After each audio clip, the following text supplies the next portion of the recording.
Surgeons keep our hearts beating. They do the amazing, help save lives, and so can you.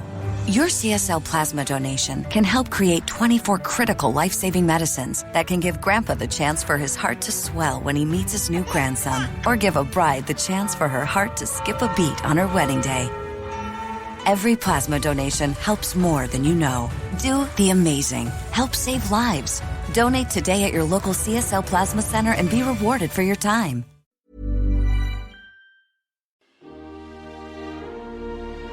Just quieten down, baby. Per capita export value. Libraries! Minister, are you embarrassed by your behavior today? There's a lot of bleeding hearts around.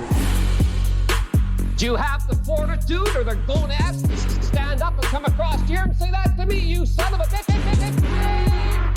Just watch me. He certainly went too far, Mr. Speaker, when I saw him stick his tongue out. Contemptuous disregard. More than a slab of bacon talking here. The disappointment you also feel is my responsibility.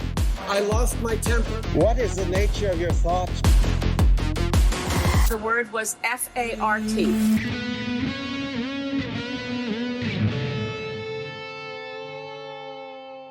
Welcome to Canadian Politics is Boring Patreon edition. Welcome, patrons. Thank you so much for sticking us in your ear holes. We're here just for you. We love you so much, each and every one of you. Hi. You love us. You love us so much that that you give us paying some for of this your income. weird garbage. Yeah. Thanks. Yeah. So Yeah. thanks for everyone who's joined over Wafakak. You've got so much more content than everybody else. And what we thought would be cool is to just give you make sure we keep giving you top secret bonus episodes that only patrons get. Mhm. And they're not necessarily about Canadian politics. I thought it'd be fun to go off the script and do just cool, weird, funny stuff that happened in Canadian history. Yeah, I'm down for that. Yeah. So Jesse, do you want to know the title for this super secret patron episode?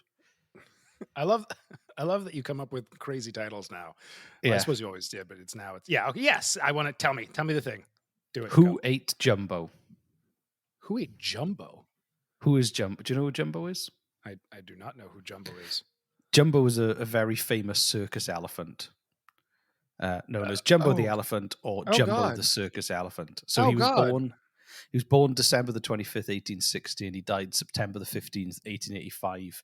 And he was a African bush elephant born in Sudan. Oh, okay. And someone ate him? Well, we'll get to that. There's a bit of backstory. So we'll get to that. It's in the title. Yeah. So he'd been exported from the Sudan to a zoo in Paris, and then he was transferred in 1865 to London Zoo in England. And he was just an extra large elephant. I mean, elephants are extra large, but he was extra large for an elephant. And So was he just like part of this like a roving circus or? No, he was in the zoo. Oh, okay, all right. He was in a zoo. So, but what happened was the word jumbo. So when you get like jumbo, jumbo jet and jumbo-sized boxer briefs or whatever it is you're buying, the name comes from him. Like before he was called Jumbo, that word wasn't used to like say that something was large. Hold on, what? The word Jumbo came from this elephant? Yeah, so his name was Jumbo, What? and everything was seen as like, oh, it's jumbo-sized because he's so big. And now, No fucking way. So this elephant is like in our language now. Are you fucking serious? That's amazing. So he was 10'7" tall at the time of his death. So every time you look at a Jumbotron screen in a hockey stadium in Canada, it's named after a dead elephant. Hold on, it's 10 feet tall, did you say? 10'7" or 3.23 meters. Average height of an elephant. Average height, 5'7". Asian elephant is how many, would you say feet or? He was 10'7", and he was an African elephant. Okay, African elephants will grow between 8.2 to 13 feet, so it sounds like it was just kind of average.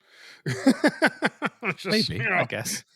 But he was in his, I don't know, maybe they'd never seen an elephant before. Maybe that might be it. Like, oh, whatever's that thing? It's huge. Have you seen how big a hippopotamus is? Holy shit, what's that? Like, right? Yeah, okay. So, so we're literally making a podcast about an average sized elephant. Okay. So, and back everything large is named after an average size elephant. So a jumbo jet could be bigger. A jumbotron screen isn't that large in comparison to a full-sized elephant. I don't know, maybe they had a poor diet back then and they grow bigger now because they can have drive-through. Right. I don't know. Yeah, no, that's good. I like that. Yeah. So zoos weren't as enlightened as they were back then, and you could ride. I don't know if I call them enlightened today. you could ride the elephant. I'm going to go search for enlightenment. Where are you going? The zoo. The zoo. To look at these animals we've imprisoned in an unnatural environment. Kids would ride his back, and even Queen Victoria rode on Jumbo's back. She did fucking not. Yeah. Are you serious? No, she did, yeah. Like, everyone loved Jumbo, and they loved riding on his back. Okay. But Jumbo wasn't That's the way you say things, man. Yeah. So Jumbo wasn't happy, and he would grind his tusks down against the stonework of his enclosure, which is quite sad. Oh, that's really sad. Yeah. But then is this going to be a fucking depressing episode? I mean, it ends with someone eating him, so... So in 1882, the zoo caused controversy because they sold Jumbo to P.T. Barnum. I don't know if you've heard of Barnum.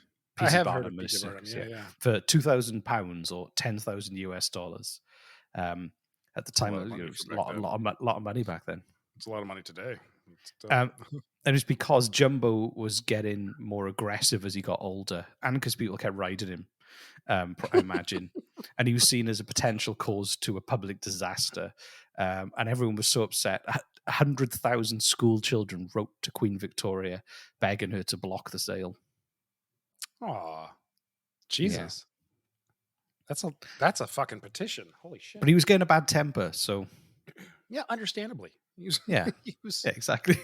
So, and there was a quote, someone from the Zoological Society, John Ruskin, wrote in the Morning Post in February 1882. I'll do it in the old-timey voice. Yes, please.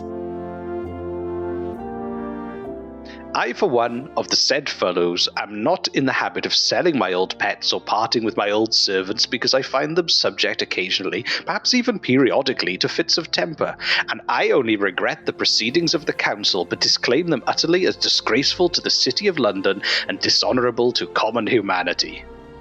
Got no idea what he's talking about. So... this is the end of the road for non-patrons.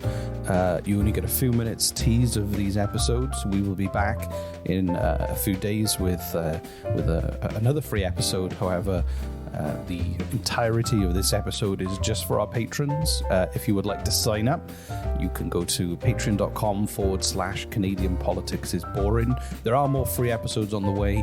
We really hope you can join and support the show. We really appreciate everyone who listens to the show, and we really hope that you can go the extra mile to support us to create more content.